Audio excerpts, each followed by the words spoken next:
James Baldwin said, "You don't need numbers, you need passion." And I believe that James Baldwin is one of the most courageous men that has ever lived. The greatest American alive. To be who he was at the time that he lived his truth, he didn't have a community to support him. He was fighting for freedom and economic empowerment with his pen and his mind and his tongue to stand upon ethics and principles and the things that he believed in. To be from Harlem and to see his community living in poverty, he wanted to use his talents and his gifts to save his people. And that's what he did. And that's why I can say his name. And that's why I can say that I salute you, because you are one of the greatest Americans ever, James Baldwin. The greatest American alive. Tell me that a person like James Baldwin existed, when you tell me that type of courage existed, that makes Project Daddy want to be courageous. That makes me want to tell my truth. I know that you go through the ups and downs of life. And when you go through these tough times, you have to have heroes. And I wonder how come I've never heard of Floyd McKissick. That bothered me when I found out who Floyd McKissick was. This man built a city. This man actually built a city from his ideas and from his work ethic and being diligent. Floyd McKissick built Soul City, North Carolina. Yes, have you ever heard of it? Well, in this proposal, there were 13 cities that were built, one of them being Soul City, North Carolina, another being the Woodlands, right outside of Houston, the Woodlands, Texas. Right now, the Woodlands is known as the second safest, the second greatest place to live in America. And no one knows that that was a government program. Wow. It's amazing what can happen if you have the support of your government, if you have the support of legislation in surrounding communities. Houston made sure that the Woodlands would be a thriving area, and now it is. And I salute the Woodlands. That's a great thing. When you see what a government program can do, you'll be amazed. But Soul City and Floyd McKissick, they didn't get that same support. And so Soul City, North Carolina, it's not the Woodlands right now. It didn't get the financial and economic support that the Woodlands got. This is the contrast in America. This is the conversation of the haves and the have-nots. The Woodlands is built for affluent people, and Soul City was going to be built for middle-class America. Floyd McKissick built a city from scratch. He built a city from nothing. I wish that someone would have given Floyd McKissick the economic support, the moral support to stand beside this man as he was fighting for political and economic power for you, the greatest American alive. These heroes, they exist. The greatest American alive. Do a little research, man. Dig a little deeper. If you look at surveys from like the Pew Studies of Internet in the American Life, which is a great representative study, awareness of the algorithms, but also concern about the impact is very clearly correlated with socioeconomic status and also race. So people who are poorer are less worried about these algorithms and also less aware of them, which if you're talking about being exploited by these algorithms, the people who are most likely to be exploited, I'm not going to be exploited that much, but the people who are most likely to be exploited are also less worried and less aware, and so it's kind of this cycle where you go, well, there's not really anything to worry about, nothing bad's going to happen except you're actually the target.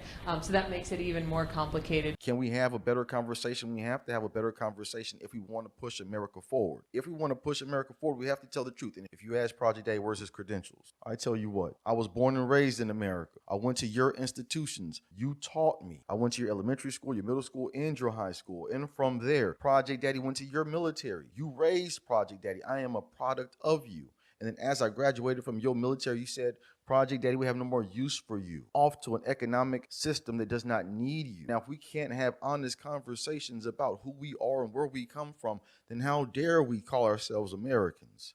The greatest American alive. Project Daddy has been to the bottom of every American institution, and he's come back with the truth. I was a spy for the American people. I was a spy for you, the greatest American alive. We have journalists that go off into other nations to come back and tell us about other countries. Where are the journalists and the heroes in America to dive deep into our institutions and to uncover the hard truths of what happens when you graduate from an American institution? But in reality, the main emphasis of the KGB is not in the area of intelligence at all. According to my opinion and opinion of many defectors of my caliber, only about 15% of time, money, and manpower is spent on espionage as such. The other 85% is a slow process which we call either ideological subversion or active measures, активные мероприятия in the language of the KGB, or psychological warfare. What it basically means is to change the perception of reality of every American to such an extent that despite of the abundance of information, no one is able to come to sensible conclusions in the interests of defending themselves, their families, their community, and their country. It's a great brainwashing process which goes very slow, and it's divided in 4 basic stages. The first one being demoralization. It takes from 15 to 20 years to demoralize a nation. Why that many years? Because this is the minimum number of years which requires to educate one generation of students in the country of your enemy, exposed to the ideology of the enemy. In other words, Marxism-Leninism ideology is being pumped into the soft heads of at least 3 generations of American students without being challenged or counterbalanced by the basic values of Americanism, American patriotism. The greatest American alive. The result you can see. Most of the people who graduated in the 60s, dropouts or half-baked intellectuals, are now occupying the positions of power in the government, civil service, business, mass media, educational system. What happens when you graduate from high school from an urban area?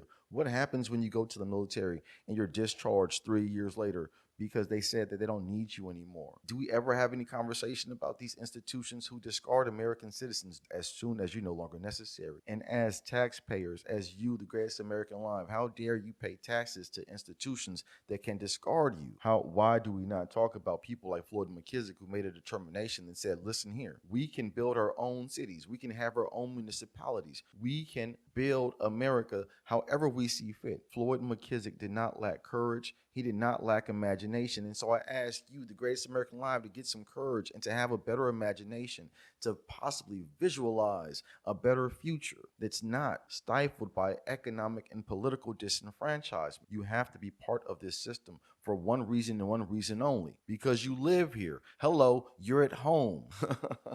Don't get mad at me. This is the monologue of a free person. Project Daddy is a free person, mentally free. I've adventured through all of America, and I've come back to find that most Americans are good people. It's not the people. It's the institutions. It's the stories we tell. It's the lies we tell. It's the rhetoric that we hold about each other. Most American people are wonderful people. That's why I say you are the greatest American alive. I've been too far, and I've found too many amazing, wonderful American citizens to ever try to disparage someone based on their political ideology or based on their religion or based on whatever sexual preference. Man, I don't care. The psychological shock when they will see in future what the beautiful society of equality and social justice means in practice, obviously they will revolt. They will be very unhappy, frustrated people. All I care about is economic advancement so that you can have a home to call your own. And that's it. And so when I look historically and I find heroes like Floyd McKissick who are actually fighting for you to own your own home, I'm like, wow, how come no one had that conversation? Why didn't I learn about him in elementary school? And so when Project Daddy says that I went to your elementary school and you didn't tell me about Floyd McKissick, you didn't tell me how to empower myself, then I have a gripe with you. And if you have a problem with me having a gripe with you, then we have to tussle. However you would like to tussle. I don't mind. This is the monologue of a free person. We have to have free conversations in order to move America forward. We have to be courageous. We have to have some imagination. This is not the time to be shy. I love so many different things. I love fashion. Project Daddy looks amazing in this paisley. Paisley's my favorite pattern, but that's not going to help economic advancement. Project Daddy loves beautiful women. Oh my gosh, they're so amazing. But that's not going to help economic advancement. That doesn't help you at all. That doesn't benefit you, the greatest American alive. So how dare I have a conversation that does not benefit the American person? How dare I waste your time? We're either fighting for freedom and power or we're not fighting for anything at all. I'm tired of these frivolous conversations that go nowhere. Break free of social media. Social media is dope, but these things are tools. Because social media was created by a very well-defined profile. It was all social media were invented by men. Mm-hmm. There was not a single woman involved. Okay. All social media were invented by schizoids, people who recluses, people hermits, people who were socially inept. All social media were invented by nerds. Most of these men, later on, when we read biographies and so on, we realized that they were asexual or with very low sexual activity. The profile of the men who invented social media, and we're talking about all these men, is very, very, very narrowly defined. They created social media in their own image. Project Daddy grew up in a time with the Encyclopedia Britannica. Do you know what that is? Big, thick books. Man, these big brown books, they were used as tools and resources. Encyclopedia Britannicas, they told the history of the world as seen from one vantage point at that time. But these books were used as a resource to write papers, to explore, to discover, to have a better understanding of the world around you. Instead of using them as tools, we're being used as tools. Instead of diving deep in American history and finding American gems and knowing that we don't need numbers, we need passion. Instead of creating the opportunity to be a passionate person, to be engaged in your society and have wonderful conversations, we'll talk about every reason to be divided when we have every single reason to be united. This is it. This is the last country of freedom and possibility. We have so many reasons to be united. I don't want to talk about sports. Fuck your favorite sports team. I don't give a damn. That's $1 billion institution. Where is your $1 billion institution? You're rooting for millionaires and billionaires, and you ain't got a cent in your name. Bless your heart. We have to have better conversations. That's why I get excited to tell you about the greatest Americans ever. I brought two of them to you, James Baldwin and Floyd McKissick. Hey, there's a trinity. Project Daddy in the motherfucking building. Hands up to the goddamn ceiling. The greatest American alive. You are the greatest American alive. Who is Project Daddy? Project Daddy is a political theorist who went to the bottom of the American institutions and came back with the truth. Hello.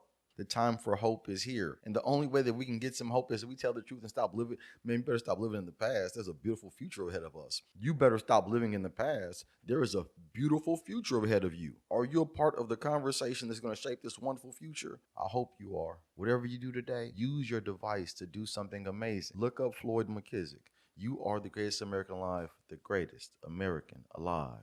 The greatest American alive. The greatest American alive. The greatest American alive. The greatest American alive.